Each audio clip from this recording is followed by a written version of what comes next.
함께 나눌 말씀의 제목은 히스기야의 깨달음이라 라는 제목으로 말씀을 나눠보도록 하겠습니다.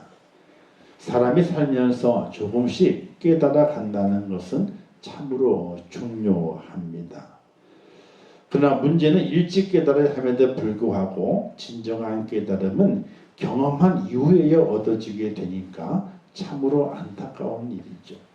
미리 깨달으면 참 좋은데 경험하고 난 이후에야 깨달음을 가지게 된다는 거죠. 그러나 경험을 통하여 깨닫는 것은 늦은 감이 있지만 그래도 깨닫는 것이 참 중요하죠. 경험을 했는데도 못 깨닫는다면요, 그것처럼 어리석은 것이 없는 것이기 때문에 그렇습니다. 하나님께서는 말씀을 통하여 이스라엘 백성들이 깨닫기를 원했지만 이스라엘 백성들은 늘 한 발 늦었어요. 경험함으로 깨닫게 돼요. 근데 어떤 경우에는 경험했음에도 불구하고 깨닫지를 못합니다.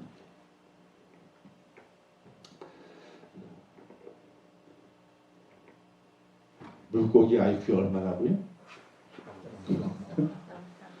0.3이 됩니다. 물고기 IQ. 경험을 하는데도 못 깨달아. 저도 낚시를 좋아한다기보다는 그냥 재미있어서 낚시를 좀 다닌 적이 있어요. 근데 고기가 잘 안 잡혀가지고 재미가 별로 없어서 시간도 안 되고 낚시에 들이고 뭐 세워라 내워라 있을 그 형편이 안 되기 때문에 하진 않는데 지금도 집에는 낚싯대가 있어요. 몇 개는 버렸어. 왜 버렸게요? 하도 안 쓰니까 사가가지고 하도 안 쓰니까. 그래도 이제 한 2대인가 남아요. 2대인가 남아있는데 언제 가볼까. 그러다가도 뭐 잊어버리고. 그러니까 아마도 고기가 잘 잡혔으면 잘 갔을 거예요. 근데 잡혀야 말이죠.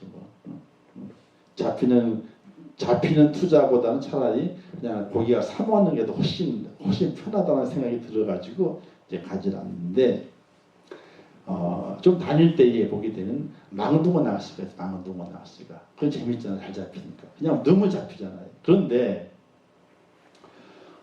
이런 망둥어는 그 미끼가 없어도 물어. 이런 망둥어는. 왜? 자기 앞에 왔다 갔다 물어버리는 거야, 그냥. 망둥어는요. 근데 한 번 물린 자리 있잖아요. 망둥어는요. 그 자리만 계속 놓으면 돼. 딴 데 옮길 필요가 없어. 그 자리만 계속 놓으면 계속 올라와. 계속 줄줄이 올라와. 우리 집사람이 옛날에 잡아 갖다 줬더니 갖고 오지 말래. 왜? 손질을 파는데 그 망둥어 가시가요. 엄청 세요. 가시가 이게. 가시가 삼각형 가시예요. 가시가. 망둥어 가시는요. 뼈가 엄청 세요. 그게 단단하고 날카롭고. 그러니까 가지고 오지 말래. 손질해가지고 가져올까? 그래도 가지고 오지 말래. 왜냐하면 망둥어가 커야 되는데 잡으면 조그맣잖아요. 길이가 한 커야 15cm밖에 안 되니까. 근데 이제 가을 망둥어는 한 20cm 넘는 것도 있어요.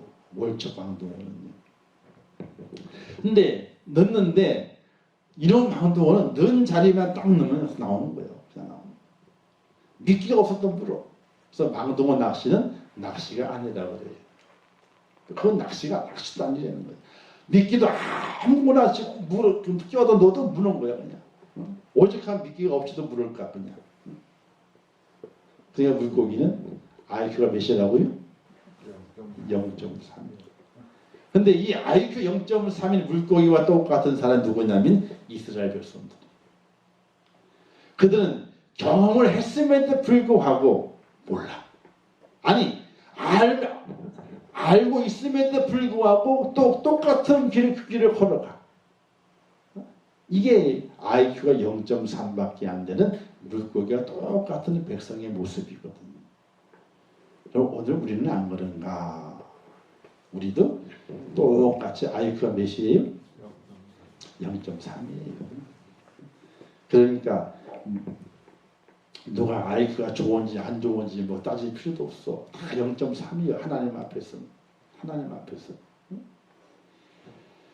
예수님께서도 많은 비유와 교훈을 말씀하시게 되면서 사람들과 제자들에게 깨닫기를 요구하셨어요. 특히 제자들에게도 비유를 딱 말씀하시면서 깨달았느냐? 멍 쳐다보니까 아니 아직도 못 깨달았느냐? 비유를 말씀하시고 난 다음에 못 깨닫는 그들을 위해서 비유를 풀어주시게 돼요. 다시 또 풀어주셔요. 그러니까 비유를 말씀하셨으면 딱 알아들어야 되는데 그렇지 못하고 다시 그 비유를 풀어서 예를 들어가지고 말씀해 주셔야만이 그제서야 제자들이 깨닫게 되는. 그러니까 그 당시 제자들도 IQ가 0.3밖에 안 됐어. 그때 제자들이나 오늘 우리의 모습이나 다 똑같아요. 그런데 똑같이 IQ 0.3이라 그러게 되니까 아유 그걸로 만족해. 그렇게 가서는 안 된다는 거예요. 왜냐? 하나님께서 0.3 IQ인 사람을 봐주시고 또 봐주시다가 어떻게 마지막에는 더 이상 못 가르치겠다. 이렇게 버리시는 경우가 있는 거거든요. 그게 이스라엘 백성입니다.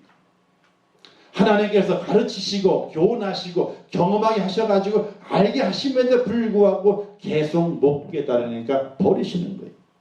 아수르에게 버리시고 바벨론에게 버리시고 또 후에는 헬라 제국에게 버리시고 그 다음에 로마에게 버리시고 그 다음에는 에이 모르겠다 다 없어져 버려라. 그래서 약 2000년 동안 나라 없는 민족으로 온 세계를 헤매다가 1248년에 이스라엘이 독립함으로 말미암아 이스라엘이 생기게 된 거거든요. 그러니까 AD 73년경에 로마에 의해서 이스라엘이 완전히 부서져 버리고 말아요. 그 디아스포라 흩어진 백성이 되고 말아요. 온 세계 흩어지게 돼요. 유대인들이 나라 없는 소름을 가지게 돼요. 그 서름 속에서 1948년도에 독립을 하면서 다시 이스라엘이라는 나라가 그 중동 땅에 세워지게 되는 거예요. 그러니까 0.3밖에 안 되는 그 IQ를 가지고 하나님 앞에 고쳐지지 않고 변화가 되지 않고 성장되지 않으니까 하나님께서 버리시는 거라니까요. 아수르에게 버리고 바벨론에게 버리고 헬라 제국에게 버리고 로마에게 버리고 그래도 안 되니까 이제는 에라 모르겠다 확 버리셔요. 그래서 그 당시는 땅이 있었거든요. 그 당시까지는. 근데 하나님 확 버리셨어. 로마 때문에. 그때부터는 나라 없는 민족이 돼. 세계를 또 돌아다니게 돼. 그리고 그들이 나중에 나라를 찾아야 되겠다 해가지고 어떻게 돼? 고국으로 중동 지금 현재 이스라엘 땅으로 오는 거. 아브라함처럼 오는 거. 모이고 또 모이고 또 모이고 해외에 돈을 보내고 그래서 나라를 세우고 집을 세우고 그 국경을 만들고 나라를 만들어요. 근데 그들이 2000년 동안 그 땅에서 없어지게 되니까 그 땅에 누가 살고 있었어요? 지금 피에로라고 팔레스타인 있잖아요. 그 사람이 살고 있었어. 근데 그 사람들 조상이 누구냐면요. 가나안 땅에 있었던 7족속이요. 가나안 땅에 원래 있었던 7족속. 그들이 조상이에요. 그들이 조상. 그들은 아브라함 때부터 아브라함 때 전부 다 있었거든요. 근데 이스라엘 백성이 어떻게 돼요? 모세 때를 지나서 여호수아 때에 들어와가지고 다 쫓아냈잖아. 다 쫓아내지 않고 같이 살았단 말이에요. 그래서 굴러온 돌이 바퀴들 뽑아내고 이스라엘 나라를 세웠단 말이에요. 그 땅에. 이스라엘 나라를. 그리고 한참 지난 다음에 이제 로마 시대 지나면서 이스라엘이 흩어지게 되니까 그 땅을 자기들 땅으로 다시 찾은 거예요. 옛날 조상의 땅을. 살고 있었는데 이스라엘이 어떻게 힘을 가지고 들어와가지고 다 쫓아내가지고 자기 땅, 우리 땅이다! 아브라함이 준 땅이다! 그래가지고 차지하고 딱 앉는단 말이에요. 또 굴러온 돌이 바퀴를 뽑아낸 거예요. 그 싸움이 이스라엘과 지금 팔레스타인 그 싸움이 똑같은 거예요. 근데 그 싸움이 언제 했느냐? 바로 여호수아 때에도 그 싸움을 한 거거든요. 우리가 가만히 바라보게 되면은 믿음의 길을 걸어가고 경험을 해요. 그러나 경험을 하고 나서 얻은 것보다는 하나님의 말씀을 듣고 묵상하면서 거기에서 진리를 깨닫고 우리의 삶을, 믿음의 삶을 변화시켜 가게 되는 은혜가 오늘 우리에게 꼭 필요하다는 거예요. 변화가 되지 않으면요, 경험을 시키시오. 근데 경험을 시켰는데도 변화되지 않아. 뭐 어떻게 나중에는요, 하나님께서 에이 나도 모르겠다. 놔버려. 이거를 교리적으로는요, 하나님께서 유기하셨다. 육이 뭔지 아시죠? 그 애완동물을 유기했다 그러잖아요. 버리는 거예요. 책임 안 지고 버리는 거예요. 하나님의 유기가 있다니까요. 버리심이 있다니까요. 우리가 그걸 잘 기억하고 우리의 삶 속에서 말씀을 듣고 깨닫고 변화되는 역사와 혹은 경험했음을 통해서 그 경험을 가지고 또 변화된 역사를 만들어내지 아니하고서는요, 언젠가 하나님의 유기가 있는 거예요. 버리심입니다. 버림받는다고 하는 것이 얼마나 큰 서러움인지 잘 모르시죠. 고아가 된 아이들이 있잖아요. 그 아이들이 장성해가지고 이제는 성인이 됐어요. 근데 그들의 생각 속에 큰 아픔은 뭐냐면요, 혼자 살아, 부모 없이 혼자 커왔다. 이게 아픔이 아니래요. 왜 부모가 나를 버렸을까? 이거 문제예요. 왜? 자기가 고생한 건 아무것도 아니랍니다. 그거는요. 그건 자기의 인생의 삶 속에서 걸림이 안 돼요. 마음에 억울함이 안 돼요. 그런데 생각 속에 왜 부모는 나를 버렸을까? 왜 버렸을까? 왜 나를 버린 거잖아. 왜 버렸을까? 이 생각이 어떻게 돼요? 자기 그 마음을 어둡게 만든다는 거예요. 해외에 있는 그 입양된 분들이 거기 찾아오잖아요. 그래서 부모를 찾잖아요. 그 찾는 이유가 다른 것에 있는 것이 아니랍니다. 왜 버렸느냐 따질 그것이 아니라 부모에게 뭘 하기 위해 온 것이 아니라 왜 나를 그랬을까? 그 상황 속에서 그 환경, 그 모습을, 그 처지를 알고 싶다는 거예요.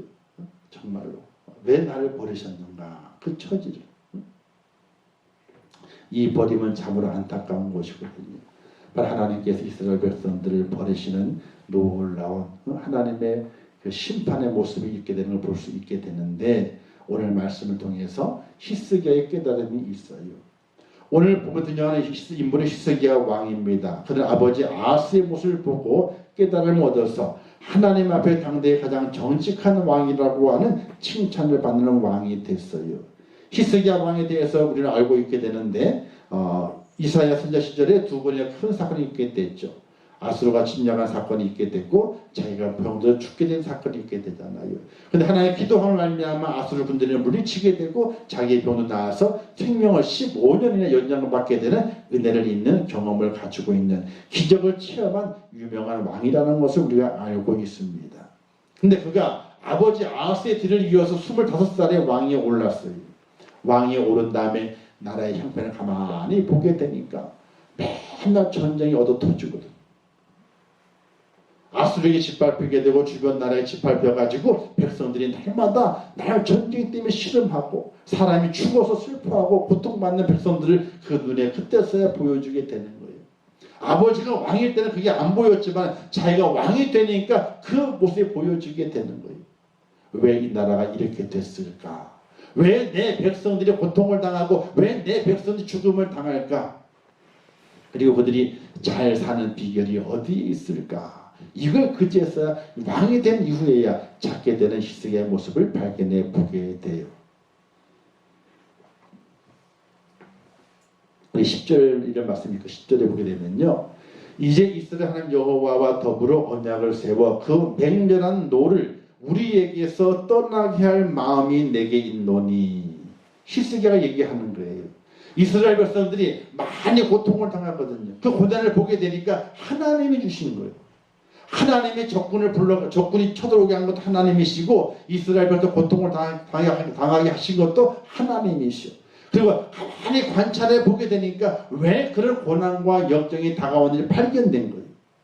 발견돼 가지고 백성들이 이렇게 말하게 되는 겁니다. 이제 이스라엘 하나님 여호와와 더불어 언약을 세워 그 맹렬한 노를 우리에게 떠나게 할 마음이 내게 있노라. 내가 하나님께서 왜 우리 백성들에게 노를 바라셔가지고 이 나라가 위험에 처해 있고 고난을 받게 되는 내가 알았다는 거예요. 이제는 하나님과 대화해가지고 하나님과 뭔가 언약을 새롭게 만들어서 이 고난을 떠나게 할 방책이 내게 있다는 거예요. 히스기야가 그 고난을 물리쳐 주겠다는 것이 아니라 내 마음에 있다고 하는 것은 내가 그 비결을 깨달았고 그 방법을 내가 알았는데 하나님과의 언약을 다시 맺게 되면은 그것이 이루어질 수 있다고 하는 것을 말하고 있고, 내가 그것을 성사시킬 마음이 있다는 거예요. 성사시킬 마음이. 얼마나 위대한 말씀이에요. 잘 살 수 있는 방책이 있다는데 고난을 물리칠 수 있는 방책이 히스기야에게 있다고 하는데 얼마나 정말로 그 귀한 발견이 되겠습니까?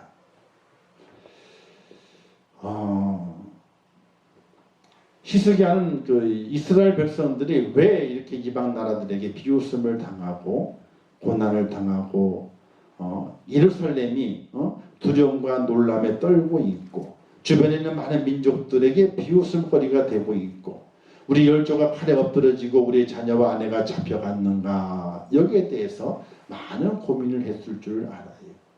오늘 우리의 삶 속에서도 하나님께서 우리를 심판하셔가지고 곤란한 증에 빠지게 하신다. 그러지는 않으세요. 그러지는 않지만은 우리의 삶 속에서 고난과 역경과 혼란을 바라보게 될 때에 거기에서 하나님께서 그 하나님의 은혜로 말미암아 그 고난을 헤쳐나갈 수 있는 비결이 그 속에 숨겨져 있는 것은 발견해내야 되는 거예요. 바로 히스기야가 그것을 발견해내게 되는 것입니다. 하나님께서 그의 백성을 공고하게 하셨죠. 그의 백성을 편안하게 두지 않았습니다. 이방 민족을 들어서 그들을 칼로 치고 조롱거리가 되게 하셨습니다. 왜 그렇게 하셨는가? 그것은 바로 그들에게 죄가 많음을 히스기야가 깨닫게 된 거예요.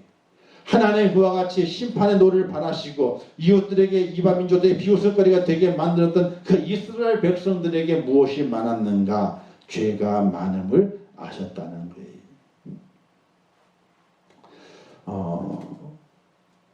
성경에 이런 말씀이 기록되어 있죠. 나를 존중히 여기는 자는 존중히 여기고 나를 멸시하는 자는 내가 경멸히 여기리라. 이 말씀이 있어요. 사랑하는 성도 여러분, 우리가 하나님을 믿잖아요. 그 예수 안에서 구원을 받았다고 하는 믿음을 가지고 살아가요.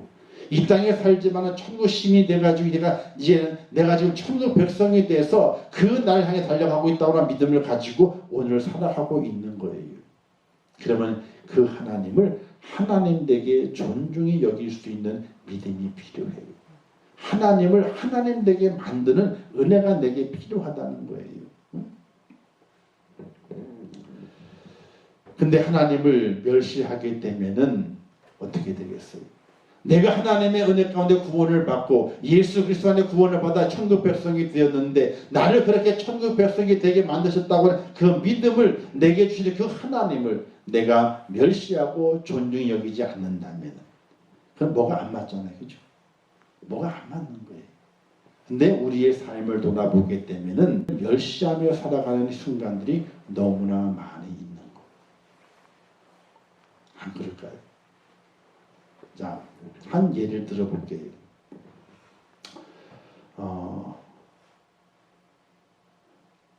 아내의 생일이요. 아내의 생일. 생일이야 매년 돌아오니까 뭐 1년에 한 번씩 오잖아요. 한 번 빵 빼먹어도 크게 상관은 없어. 근데 미국 같은 데는요 생일을 3번 지나가잖아요. 그 이혼감이래. 생일을 안 챙기잖아요. 그 연거푸 3번이요. 그럼 이혼감이래. 내 생일을 3번 안 챙겨줬습니다 하게 되면 이건 남편이 아내를 사랑 안 한다는 거예요. 1년에 한 번 있는 아내의 생일을 3번씩이나 안 챙겨줬어요. 그거는 아내를 사랑 안 한다는 거예요. 그럼 이혼 꽝 찍어주는데 재판소에서 그거 하나 이유만 가지고 불륜한 것도 아닌데 생일을 3번 안 지켜주니까 이혼 또는 꽝 두 장 찍어주는 거예요. 재판장이. 이혼 하나 이거예요. 이혼감이다 이거지. 자, 아내를 사랑해요. 생일이 다가왔어. 잊어버릴 수도 있지 그날. 잊어버릴 수도 있어요. 근데 생각이 났어. 그럼 어떻게 해야 돼요? 생각이 났으면 너무 미안하다 그러고 어떻게 해야 돼요? 다른 날이라도 챙겨줘야지 기본적으로. 그런데 그까지 생겨갖고 내년 또 올 건데 아내의 기본적인 그 생일을 지켜주지 않았다는 문제가 아니고 아내를 존중하고 사랑하는 그 마음이 있다는 거 없다는 거예요. 기본 없다는 거예요. 그건 사실은. 아니 잊어버릴 수 있다니까요. 저도 잊어버릴 때가 있거든요. 깜빡할 때가 있어요. 그래서 깜빡하지 말도록 일주일 전에 알람이 울리도록 미리 설정을 해놔요. 휴대폰에다. 그 일주일 전에 알람이 울려. 삐리리리로 뭔가 보면 생일 날짜가 다가온다고 미리 알려줘. 생일 와도 뭐 선물 제대로 해주는 건 아니에요. 그냥 생일이니까 같이 좀 잘 지내자 뭐 그런 뿐이지. 그래도 그렇게라도 하게 되면 어떻게 돼요? 그래도 아내를 존중해 주는 거거든요. 기본적으로. 근데 생일이었으면 알면서도 불구하고 그 생일이 무슨 대수냐 그래가지고 무시해버리고 하는 것은 그냥 아내를 그냥 이 생일 안 지켜줬다는 그 문제가 아니라 그 아내 자체를 멸시하고 무시하고 존중히 여기지 않는 그 마음이 그 속에 있는 거거든요. 우리가 하나님을 바라보게 될 때에 아무것도 아닐 수도 있어요. 그러나 하나님을 존중히 여기는 마음이 오늘 우리에게 있다면 시간 지나가면서 하나님과의 그 관계를 맺고 은혜의 관계를 맺어가는 그 과정들이 별일 아닌 것이 아니다. 내게 정말로 소중한 순간이 돼야 되고 소중히 여길 수 있는 그런 마음이 오늘 우리 속에 절대로 필요하다는 거예요.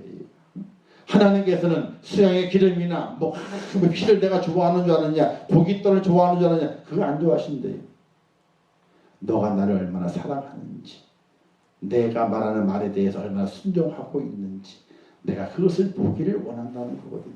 뭔가를 받기 위한 것이 아니라 정말 나를 사랑하는지, 사랑하고 있지 않은지 너희의 그 마음의 표현을 내가 받기를 원한다 하는 것이 하나님의 뜻이라고 말씀해 주시고 있다는 사실이. 히스기야 왕은 유다와 이스라엘 예루살렘에 공고한 일이 많고 두렵고 근심스러운 일이 많이 있게 되니까 왜 그럴까 생각을 하게 돼요. 25살에 왕이 되니까 왕이 되면서부터 그 광경이 보여지기 시작하는 거예요. 많은 민족들의 고난을 당하고 백성이 죽임을 당하고 전쟁의 두려움에 빠져있는 그 백성을 바라보게 될 때에 왜 그럴까 고민하다 깨닫게 돼요. 깨닫게 된 이후에 내가 그 방책을 알았다 라고 백성들이 선포하면서 그들에게 요구하게 돼요. 무엇을 깨달았느냐? 첫 번째가 히스기야는 하나님의 성소를 더럽혔음을 깨닫게 돼요. 20장 3절 말씀에 기록되어 있는 말씀인데 레위기 20장 3절만 이런 말씀이 기록되어 있어요. 레위기서예요.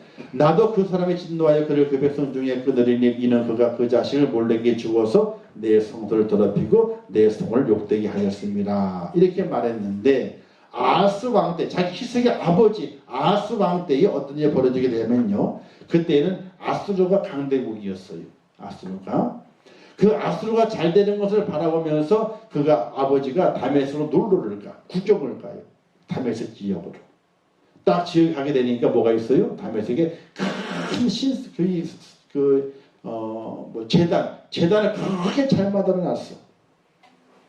잘 만들어놓은 그 재단을 보고 어떻게 했어요? 야, 저 재단을 예루살렘에다 만들어야 되겠다. 즉 아수르가 강대국이 되고 잘 나가는 이유가 어디에 있느냐? 이 우상을 섬기는 재단을 잘 만들어 가지고 여기에서 제사를 드리게 되니까 아수르가 잘 되는구나, 이렇게 생각을 했어요. 그래서 제사장들에게 명령을 해가지고 예루살렘에다가 다메섹에 있는 우상을 섬기는 그 재단을 예루살렘에다가 건축을 하게 해요. 이 모양을 보게 되면 누가 생각이 나요? 솔로몬의 생각이 나죠. 솔로몬이 지혜로운 왕이 되어 살아가잖아요. 그러다가 평화주의자여가지고 많은 여자 정략 결혼을 하게 돼요. 정략 결혼한 그 여인들이 이방 여인이거든요. 우상을 섬겼던 나라의 여인들이고 공주들이거든요. 그들이 막 살아가게 될 때 외롭다 그래가지고 자기들 신전을 만들기 원하잖아요. 그러니까 솔로몬이 다 허락을 해요. 하나님의 전 앞에 이방 신전 잔뜩 세워놓고 거기다가 우상에게 절하면서 제사 드리는 일들을 행해지게 돼요. 하나님의 성전이 있는 곳 앞에 우상의 제단을 만들어 놓고 거기에서 분양하게 만들어요. 또 그것을 솔로몬이 참관을 하게 돼. 왜? 자기 아내가 그런 하나 한다 그러니 처음에 아내 혼자 갔지. 근데 아내가 뭐라 그러게? 내가 남편이 없냐 뭐가 없냐? 올 거냐 안 올 거냐. 그럼 어떻게 돼? 그냥 참관하는 거예요. 같이. 한 번만 간 것이 아니라 부인이 몇 명이었어요? 1000명이었거든요. 가는 거면 다 따라다니면서 참관하고 있는 거예요. 어디 앞에서? 하나님의 전에 앞에 있는데 그 앞에다가 이방 신당을 만들어 놓고 거기 제사들은 참관하고 있는 거예요. 하나님이 거기에 분노하셔가지고 어떻게 돼요? 내가 너의 나를 둘러 갈라버리고 말겠다. 쪼개버리겠다. 근데 내가 너의 아버지 다윗의 얼굴을 봐가지고 너의 대를 안 할게. 너희 대가 지난 다음에 너 다음 때에 가지고 나를 둘러 쪼개버리고 만단 말이지. 결국 쪼개졌잖아요. 그런 옛날에 그 기록이 있거든요. 그런데 히스기야하고 아버지 아하스가 야수로 강독이 되게 되니까 그 강독이 된 것이 어디에서 왜 강독이 되었을까 보니까 다윗에 가서 보게 되면 큰 신당이 있거든. 제단이 있거든. 이 제단을 똑같이 예루살렘에다 만들자. 거기에다가 뭐래요? 거기다가 번제를 드려요. 모든 제사를 그 이방 제단에다 드리겠대요. 그리고 제단에 피를 뿌리게 되고 하나님께 드려야 될 그 제물을 그 이방 제단에 드리면서 함께 피를 뿌리면서 거기다 제사를 드리겠대요. 하나님께서 그것을 말미암아 진노가 끊어진 날이 없었다는 거예요. 바로 아하스의 범죄를 보고 그를 경멸히 여겼고 그로 인해서 하나님의 진노가 이스라엘 땅에 임했다고 하는 것을 이 히스기야가 발견해내게 된다는 사실이에요. 오늘 우리도 예배를 드리게 될 때에 이 예배의 중요함을 우리가 잘 알고 있어야 됩니다. 예를 들어 부모님의 칠순잔치요.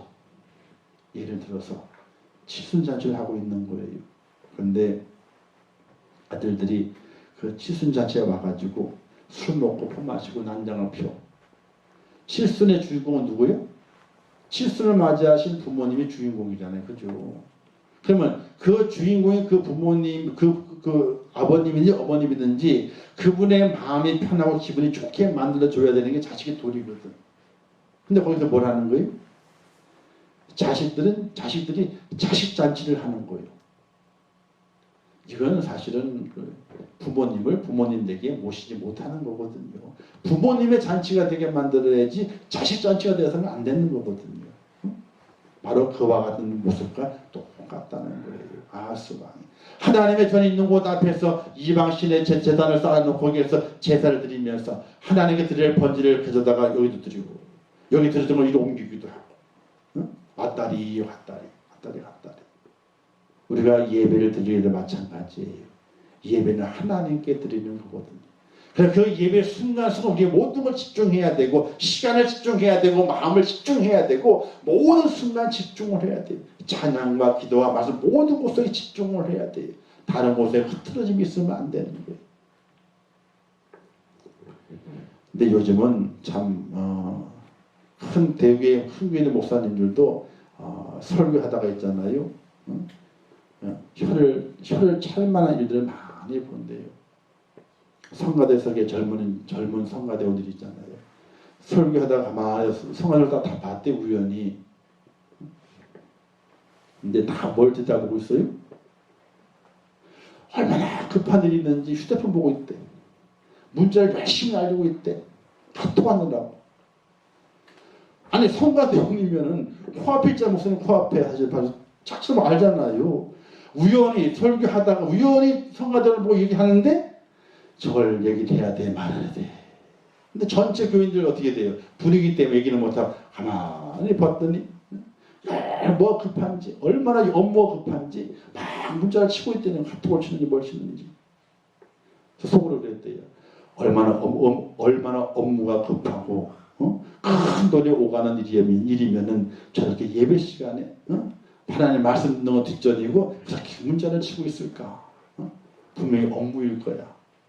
급한 연락이 와가지고 사람이 죽고 사는 문제, 큰 돈이 왔다 하는 문제가 분명히 있을 거야. 그렇게 이해를 하고 속을 사겼대. 그리고 다시는 성가대석을 보는 게 겁이 나더래. 왜? 그걸 보고 뭐라 그래야 되는데 못하잖아요. 그러니까 차라리 안 보는 게 낫지. 보고 또 봐가지고 또 마음이 끓이게 그러면 어떻게 될까 이런 마음 때문에 다시는 성가대성을 쳐다볼 수가 없다는 거예요. 그게 대개 목사님 그런 얘기 많이 해요.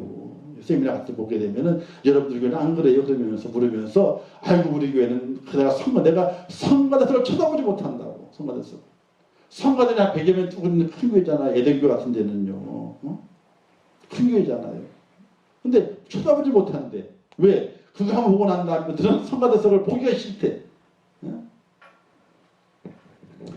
그것이 하나님의 성소, 하나님의 성전을 더럽히는 건지 모르는 거예요. 예배를 더럽히는 건지 모르는 거예요, 우리가. 그러고 살아가요.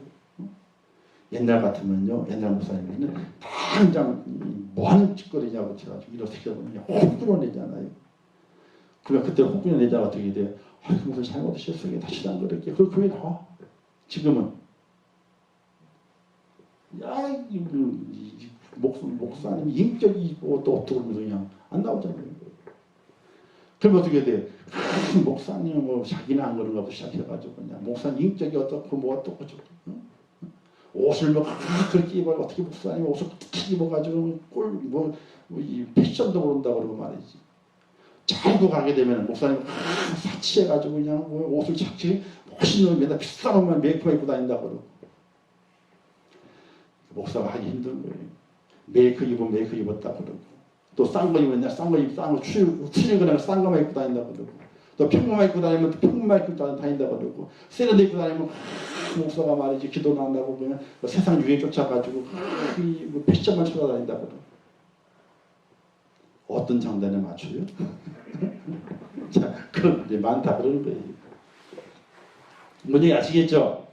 하나님의 성소를 더럽히는 것이 뭐 휘젓는 더럽히는 것이 아니라 우리가 예배에 집중해야 되고 기도에 집중할 때 기도에 집중해야 되고 봉사에 다 집중해야 되는데 그 집중하는 것이 흐트러지게 되면은 벌써 그걸 더럽히는 거예요. 내가 더럽히는 거예요. 하나님 그걸 안 받으신다는 거죠. 우리가 그걸 잘 깨닫고 믿음을 해야 된다는 거예요. 두 번째는요. 하나님을 가까이 하지 않을 때 환란이 옴을 깨닫게 돼요. 오늘 6절 말씀 보게 되니까 29장 6절 말씀 보게 되니까 하나님을 버리고 얼굴을 돌이켜 여호와의 성소를 등지고 라고 말씀하고 있어요. 우리 조상들이 범죄하여 우리 하나님 여호와를 보시기 악을 행하여 하나님을 버리고 얼굴을 돌려 여호와의 성소를 등지고 세 번의 반복이 하나님을 버리고 얼굴을 돌렸고 여호와의 성소를 등지고 얼마나 그들의 행함이 악했으면 세 번 반복했을까? 여호와를 버리고 하나님을 버리고 얼굴을 돌리고 여호와의 성소를 등지고 똑같은 말이잖아요. 똑같은 말인데 세 번 다른 말로 반복한 거예요. 성경에서 얼굴은요 인격적인 관계예요. 사람도 보기 싫으면 어떻게 돼요? 얼굴 돌려요. 보기 싫으면 얼굴 돌리는 거지. 얼굴 맞대고 있을까요? 보기 싫은데 맞대고 있지 못해요. 이 얼굴을 돌렸다고 하는 것은 뭐냐면 하나님 보기 싫다는 거예요. 꼴보기 싫다는 거예요. 보기 싫다는 거예요. 그럼 누구 손해예요? 우리 손해지. 누구 손해겠어요? 목사 얼굴 보기 싫으면요 목사는 손해 아니에요. 성도가 손해지. 목사 얼굴 보는 게 즐거워야 돼요. 기뻐해야 돼요. 감사해야 돼요. 목사 얼굴이 하나 찌그려가지고 얼굴이 우락부락 해가지고 있는 게 좋아요? 아니면 싱글벙글 하는 게 좋아요? 싱글벙글 하고 있는 목사 얼굴 보는 게 여러분들이 복이 되는 거예요. 그게요. 목사 찌들려가지고 그냥 막 인상 팍팍 쓰고 있으면서 그냥 막 그러고 있으면 그건 덕이 안 되는 거예요. 그게요. 목사가 맨날 싱글벙글 하고 웃고 있을 때에 뭐가 저 웃고 있대. 벨도 없나 봐. 이러면 안 되는 거예요. 힘든 일이 있어도 웃고 있고 고민이 있어도 웃고 있는 거예요. 왜? 성도들이 내 목사의 웃는 얼굴을 바라보고 어떻게 돼요? 마음이 편안하고 얼굴을 대하는 인격을 대하는 거예요. 하나님의 얼굴 대하지 않는 것은요 하나님의 꼴보기 싫다는 거거든. 사랑하는 성도 여러분, 이스라엘 백성이 그렇게 살았다는 거예요. 성소를 등졌어요. 제사를 폐하고 우상 숭배를 말하게 되는 그 때문에 환란이 오게 됐다는 이야기예요. 그걸 희생자가 깨달아요. 우리 아버지가 백성들을 인도하게 될 때에 하나님을 등지게 했구나. 등지게 그걸 깨닫게 돼. 그리고 세 번째는요. 하나님께 제사 드리게 될 때에 게을렀기 때문에 환난이 오게 되는 것이에요. 자, 7절에 보게 되니 이렇게 말씀했잖아요. 7절에 보게 되니까 낭실 문을 닫으며 등불을 끄고 성소에서 분향하지 아니하며 이스라엘 하나님 번제를 드리지 아니하므로. 자, 분향하지 않고 자 등불을 꼈어요. 성전에 등불이 꺼지면 안 되는 거거든요. 이거는 360을 불이 켜 있어야 되는 거예요. 꺼지면 안 되는 거예요. 기름을 늘 채워가지고 불이 안 꺼지게 만들어요. 근데 불이 꺼졌어.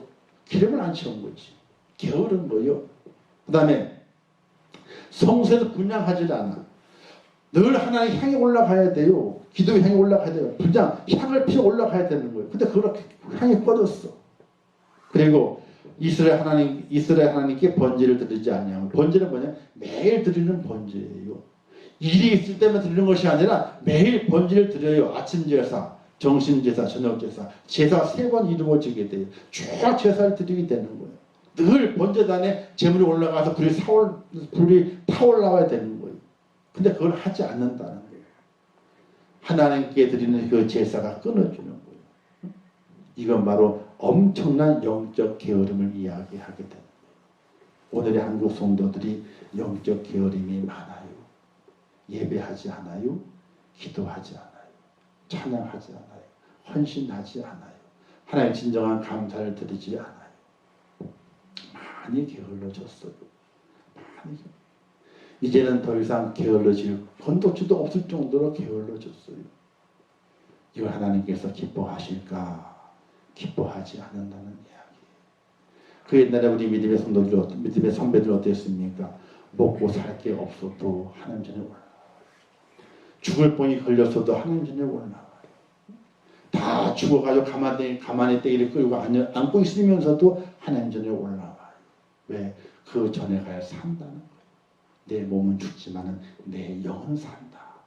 내 영은 산다. 그 각오와 그 결단을 가지고 주의 전에 올라와 예배하고 하나님을 마주대하였고 주의 말씀을 들으면서 그 아픔을 끌어안고 위로를 받고 내 몸은 아프고 썩어져 가지만 내 영혼은 주의 말씀 가운데 위로받아 새 힘을 얻는다고 하는 그 믿음을 가지고 주의 전에 올라왔다. 여기 따뜻하지도 않아요. 겨울에. 난로는 난로요. 마룻바닥이잖아요. 마룻바닥이 얼마나 추운지 아세요? 마룻바닥이. 저도 처음에 전도하게 될 때 마룻바닥이 있는 교회에서 했는데 또 그 마룻바닥을 닦아야 돼요. 기름칠을 해가지고. 미국 넘어지면서. 왜 닦아요? 썩지 말라고. 왜? 물 걸레질 닦잖아요. 그러니까 물 먹으면 안 되니까 기름 먹이 해가지고 물이 안 먹도록 마룻바닥을 닦았다는 왠지 닦았다니까요. 그게 삼본에 있는 안양문화교회라고. 제가 처음 전도사실을 3년 동안 했던 교회인데 그게 마룻바닥이에요. 겨울만 되면 얼마나 추운지 몰라. 난로가 있긴 있지만요. 발이 얼마나 터지는지. 의자도 없어요. 그때는요. 뭐가 있어요? 방석 깔아놓고 하는 거죠. 방석 깔아놓고. 그럼에도 불구하고 다리가 얼어 터져가지고 마룻바닥 동동 굴리면서 그럼에도 불구하고 거기에 초자도 하고 매일 기도하고 예배드리기를 간절히 사모하고 오전 예배나 저녁 예배나 똑같아. 수요일에 비슷해. 숫자가. 금요일은 더 많아. 애들까지 데려와가지고 애들도 끌고 와요. 아니 자는 애 집에 두지 왜 끌고 오냐 그랬더니 끌고 와야 되는데 교회에. 자들에도 어디서 자요? 교회에서. 방석 하나 깔고 누인 다음에 방석 하나 덮어. 그리고 자. 그리고 기도해. 그러니까 금요일만 되게 되면 철야 기도를 하게 되는데 숫자가 더 많아. 애들과 다 데려오니까. 집에 있으면 뭐 하냐 이거지. 집에 있으면 끌고 와야 된다 이거야. 그렇게 해. 근데 토요일날 애들이 학교 가야 안 가요. 그때는요. 학교를 갔어요. 토요일날. 지금 토요일날 안 가잖아요. 근데 학교를 갔거든. 학교 갔음에도 불구하고 끄집어내고 오는 거예요. 교회 와서 자라 이거야. 그럼 애들이 그냥 토요일만 되면 비실비실 돼가지고 피해 돼가지고. 근데 애들이 그때는요 순종을 잘했어. 자다가 깨가지고 간식 먹고 또 자. 근데 간식 먹었거든요. 12시 잠 넘어가면 간식을 먹었어요. 토요일 새벽 기도까지 했었으니까. 간식 먹고 자. 또 일어나가 집에 씻고 그 학교 가는 거예요 또 이제. 반만 그때는 이제 점심 안 먹고 오니까 토요일 반만 하잖아요. 다행이었지. 하루 종일 했으면 얼마나 지쳐서 힘들었을까. 지금은 어때요? 공부해 뭐 교회가. 야 일주일에 한 번 가도 많이 가는 것도 안 가. 장모님 아들 봐라 한 번도 가냐? 안 가지? 너는 많이 가는 거야 한 번 가는 게. 하지마. 교회를 간다는 걸 말려. 뭐 하라고요? 공부하라고. 공부를 잘해가지고 대학 갔어. 누구 힘으로 간 거예요? 자기 힘으로. 하나님 힘이 아니에요. 하나님의 보태직이 없다 이거지. 하나님의 빚직이 없는 거예요. 그러니까 그때부터 어떻게 하나님 모르고 살아가는 거예요. 이게 그렇게 된 거예요. 우리 한국교회가. 저희 신앙관은 그렇습니다. 교역자로서 해야 될 본분과 역할이 있어요. 그거는 교역자니까 하는 거예요. 왜? 그만큼 하나님께서 또 먹고 살라고 살을 주시니까 그 본분을 다 해요. 그 다음에는요, 교역자라고 하는 타이틀을 딱 띄게 되면 뭐가 되는 거예요? 교역자 타이틀 딱 띄면은 목사 타이틀 딱 띄어요. 그럼 뭐가 되는 거예요? 그 성도지. 그러면 성도로서 내가 신앙생활을 어떻게 해야 할 것인가를 내가 해야 돼. 그걸 안 하면은 하나님께 죄송해가지고 못 살아. 목사가 해야 될 역할이 있잖아요. 그죠? 그 지게 된 역할이 있단 말입니다. 그걸 최선을 다해서 해요. 몸이 부서지도록 해요. 최선을 다해서. 그리고 그 목사를 딱 띄고 난 다음에 성도니까 내가 하나님 앞에서 하나님의 복을 받기 위해서 성도로서 무엇을 해야 할 것인가를 고민하게 돼요. 성도로서. 우리 여러분 성도님들도 그걸 생각을 해야 돼요. 하나님 앞에 내가 성도로서 내가 무엇을 하고 어떻게 하고 그런 그런 이 믿음의 마음을 가지고 우리가 살아가야 되는 거예요. 그래서 그랬잖아요. 하나님 앞에 하나님 저한테 잘해주셔야 된다고. 잘해주셔야 된다고. 잘 안 해주면 안 해요. 근데 하나님께서 한 번도 저를 실망시키신 적이 없으셨어요. 한 번도. 제가 실망을 시켰지. 하나님이 잘해주셨는데 제가 거기에 부응을 못해가지고 부응을 못 시켜드렸어. 제가 못했지. 하나님 저를 실망시켜드릴 주식은 없거든요. 사랑하는 성도 여러분, 하나님 앞에 예배하는데 게을리지 않기를 주님의 이름으로 축원합니다. 다른 이유가 없어요. 예배 드리는 데는 다른 이유가 없어요.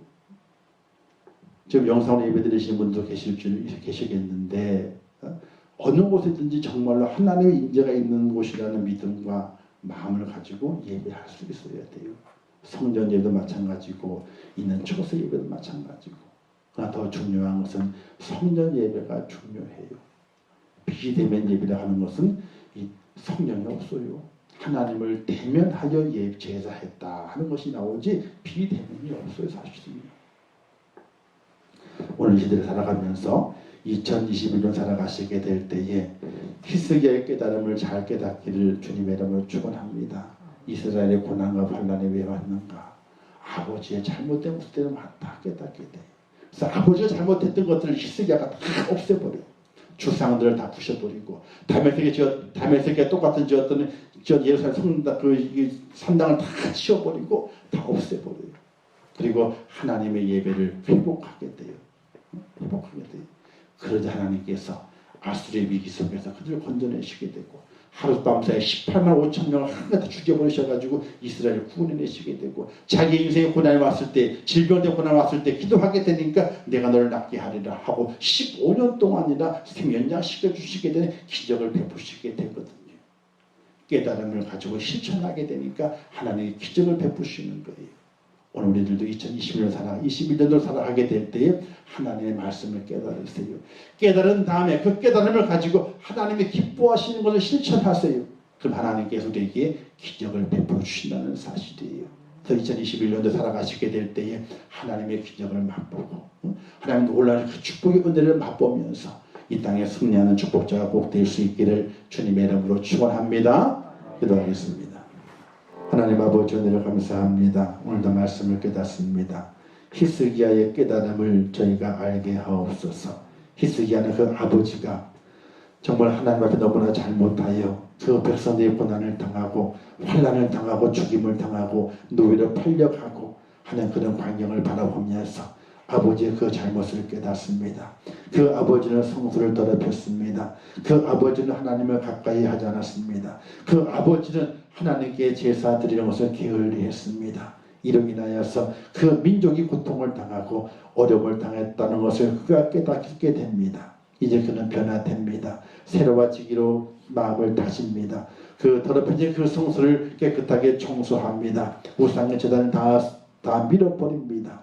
그리고 하나님을 가까이 합니다. 더 가까이 합니다. 제사하는데 더 열심을 품습니다. 열정을 품습니다. 온 이스라엘 백성들도 그 일에 동참하고 하나님의 성전을 깨끗하게 하는 일에 하나님을 섬기고 제사하는 일에 앞장서고 주 앞에 나오게 됩니다. 아버지 그 이후에 하나님께서 그에게 고난이 닥쳤을 때에 기적을 베푸십니다. 놀라운 은혜를 베푸시고 그를 축복하시게 됩니다. 아버지 저희들도 이 땅에 살아가면서 어떻게 믿음의 삶을 살고 있는지 돌이켜보게 도와주시고 하나님의 말씀을 들으면서 귀한 깨달음을 간직하게 도와주시고 하나님의 예배하게 될 때 온 정성을 다 예배하게 하시고 하나님을 바라보게 될 때 오직 하나님만 바라볼 수 있는 믿음의 축복자가 되게 하시며 주 앞에 예배하는 일에 대해서 참말로 게으르지 아니하고 열성을 품고 주 앞에 예배함으로 말미암아 하나님의 마음에 감동을 줄 수 있는 축복자가 되게 도와주시옵소서. 그렇게 돼서 하나님께서 가만히 계시지 않습니다. 우리를 날마다 도우십니다. 우리와 날마다 함께 하십니다. 우리가 고난을 만났을 때에 기적을 베풀어 주시어서 그 고난을 탈출하게 만드십니다. 놀라운 은혜와 축복을 우리에게 허락하시는 분이 바로 하나님이십니다. 아버지 그 하나님 앞에 감동을 주는 2021년도가 될 수 있도록 축복하여 주시옵소서. 예수님의 이름으로 기도하옵나이다. 아멘. 하늘에 계신 우리 아버지여, 이름이 거룩히 여김을 받으시오며 나라에 임하옵시오며 뜻이 하늘에서 이룬 것 같이 땅에서도 이루어지이다. 오늘날 우리에게 일용할 양식을 주옵시고 우리가 우리에게 죄 지은 자를 사하여 준 것 같이 우리 죄를 사하여 주옵시고 우리를 시험에 들게 하지 마옵시고 다만 하게 써 도와옵소서. 대개 나라와 권세와 영광이 아버지께 영원히 쌓옵나이다. 아멘. 아버지 하나님 함께 하시옵소서. 주의 사랑으로 주의 은혜를 붙잡아 주시고 저를 축복하시기를 원합니다. 믿음 안에 저희를